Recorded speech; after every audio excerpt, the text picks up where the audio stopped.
I always start off these videos looking like I'm about to sneeze.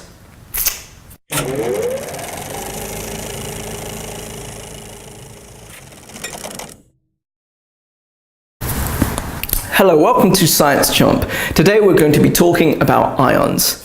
Now what an ion is an atom that has either lost or gained electrons. They do this so that they can become similar to the noble gases.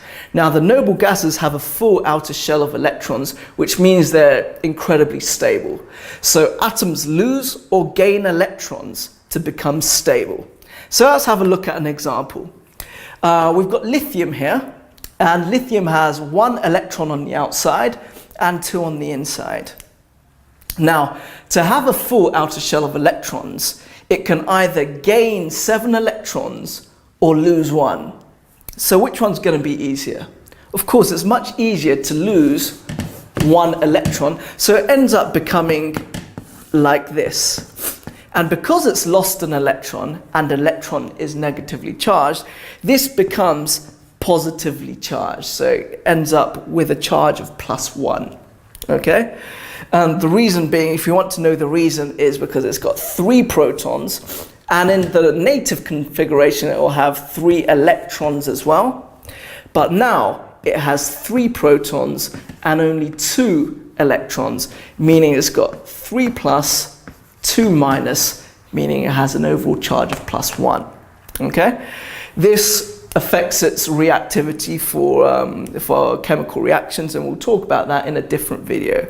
Okay, let's look at, on the other side of the periodic table, something in group number 7. Okay, let's look at fluorine. So let's get rid of this. So bear in mind, lithium, which is in group 1, becomes lithium plus, which is the ion of the lithium. Okay, now the next one I want to look at is fluorine. Fluorine has an atomic number of 9.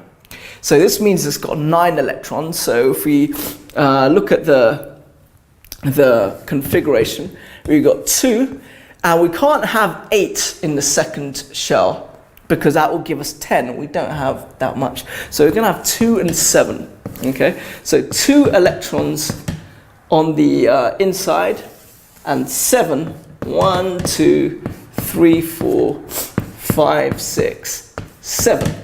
Now, this can either lose all 7 of these electrons to have a full electron shell, or it can gain 1 electron to have a full shell. So which is going to be easier? Of course, it's going to be much easier to have an electron added here.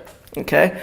And because of this, if you have a look at the number of protons, you've got 9 protons, and originally we had 9 electrons, but now we've got 9 protons, that hasn't changed, and we've got 10 electrons. So this is going to have an overall negative charge, and this negative charge determines its chemical reactions with other elements. It's as simple as that. So just to summarize, they gain or lose electrons to achieve stability, and this gives them an overall charge as well. Okay? It's as simple as that. Thank you very much for watching. Goodbye.